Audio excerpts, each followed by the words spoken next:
I worked the night shift as a nurse in a small hospital, mostly handling paperwork and checking on patients who are stable. It's usually quiet, sometimes even peaceful. But one night, things felt off.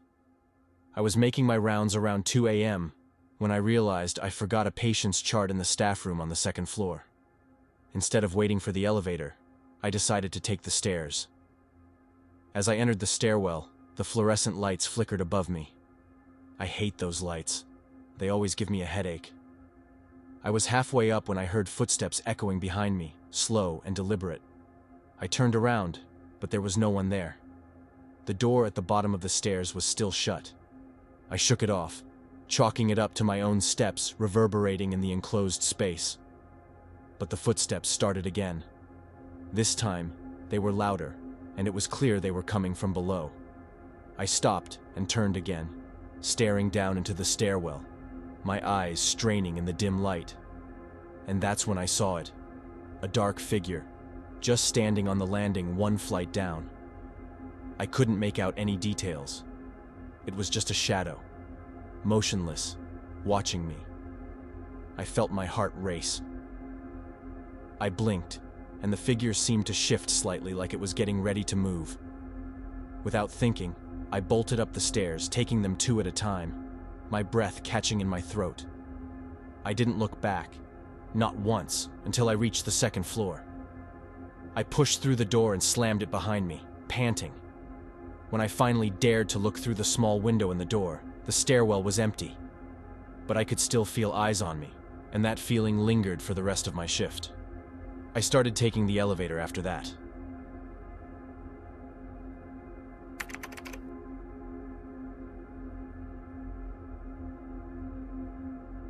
I was new to the hospital and was still getting used to the night shift. My supervisor asked me to do a routine check of all the rooms on my floor. It was around 3 a.m., and most patients were asleep, except for the occasional restless soul who couldn't get comfortable in the stiff hospital beds.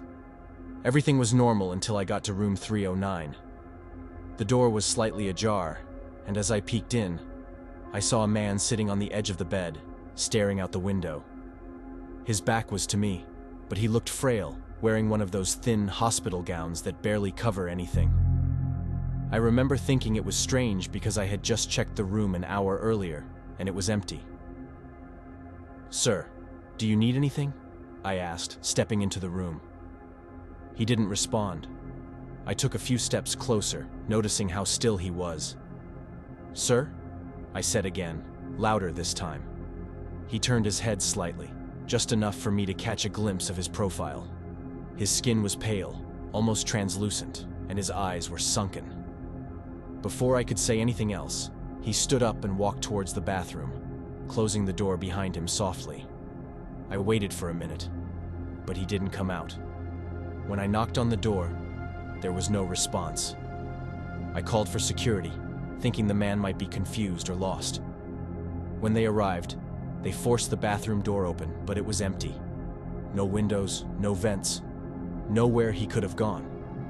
I stood there, stunned, unable to explain what I had seen. The room was empty once again, just as it was before. Later, I found out that room 309 had been vacant for weeks, ever since the last patient, an elderly man who matched the description of the figure I saw, had passed away in his sleep.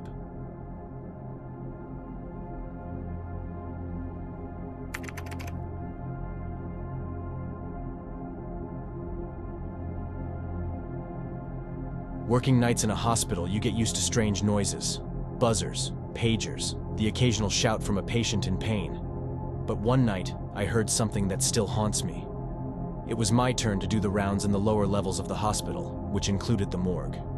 It's not a place anyone likes to be, but it's usually quiet, just the faint hum of refrigeration units. That night, though, as I was finishing up my check, I heard a noise that made my skin crawl. It was a scream. High-pitched, frantic, and unmistakably human. It echoed through the empty halls, coming from the direction of the morgue. I froze, trying to rationalize what I was hearing. Maybe it was a prank, or someone had gotten lost and panicked. But the screaming continued, turning into desperate guttural cries. I didn't want to go, but I couldn't ignore it. My feet felt heavy as I walked towards the morgue. The screaming grew louder with each step, until I was standing right outside the door. I hesitated, my hand shaking as I reached for the handle. Just as I was about to open it, the noise stopped. Silence. Complete, unnerving silence. I took a deep breath and pushed the door open. The morgue was dark, lit only by the faint glow of a single emergency light. I scanned the room, half expecting to see someone in distress, but it was empty. The bodies lay undisturbed, covered with white sheets.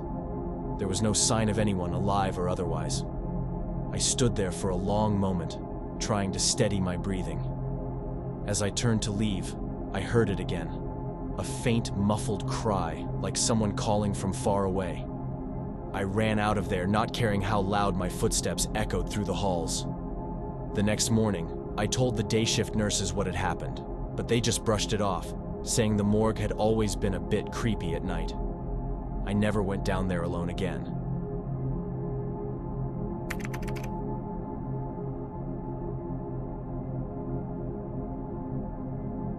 I was admitted to the hospital for what was supposed to be a routine surgery on my appendix. The surgery went well, and I was wheeled into a recovery room where I was to stay overnight for observation. I was still groggy from the anesthesia, drifting in and out of sleep. But as the hours passed, I became more aware of my surroundings. The room was quiet, save for the occasional beeping of machines and the soft footsteps of nurses in the hall. Around midnight, I woke up to the sound of distant whispers. I thought maybe it was just the nurses chatting outside, but when I glanced at the doorway, I saw a figure standing there. It was a man, tall and thin, dressed in what looked like an old-fashioned hospital gown. His head was bowed, and his hands were clasped in front of him, as if he was praying, or maybe just lost in thought. I tried to call out to him, but my throat was dry, and all I could manage was a raspy whisper. He didn't seem to hear me, or maybe didn't care. He just stood there, completely still. I assumed he was another patient who had wandered from his room, but something about him felt off, like he didn't quite belong. His gown was different from the ones I had seen the other patients wearing, and he seemed almost transparent. I buzzed for the nurse, and when she came in, the man was gone. I asked her if she had seen anyone in the hallway, but she shook her head, looking puzzled. She told me the night staff were all accounted for, and no patients should have been wandering around at that hour. She chalked it up to the medication I was on and told me to try to get some rest. I wanted to believe her, but I couldn't shake the feeling that something wasn't right. I tried to sleep, but every time I closed my eyes, I felt like someone was watching me. Around 3 a.m., I woke up again to see the man standing in the doorway. This time, he was staring directly at me, his eyes dark and hollow. I felt a cold dread wash over me, and I couldn't move or look away. He raised a hand and pointed down the hallway, his mouth moving as if he was saying something, but no sound came out. I hit the call button frantically, and when the nurse rushed in, the man was gone again. I tried to explain what I had seen, but I could tell she didn't believe me. She said there were no patients matching that description on the floor and reassured me it was probably just a vivid dream caused by the anesthesia. The next morning, I was discharged, but I couldn't get that man's image out of my mind. A few weeks later, I mentioned the incident to my regular doctor, who used to work at that hospital. He listened quietly, and then told me something that made my heart skip a beat. Years ago, a patient had died in that very hallway, right outside the room I had been in. He had been a psychiatric patient who wandered off and wasn't found until it was too late. Since then, there have been occasional reports from patients who say they've seen him wandering the halls, just staring like he's still lost. I try not to think about it too much, but every so often I catch myself wondering what he was trying to tell me that night, and why he seemed so desperate for me to follow him.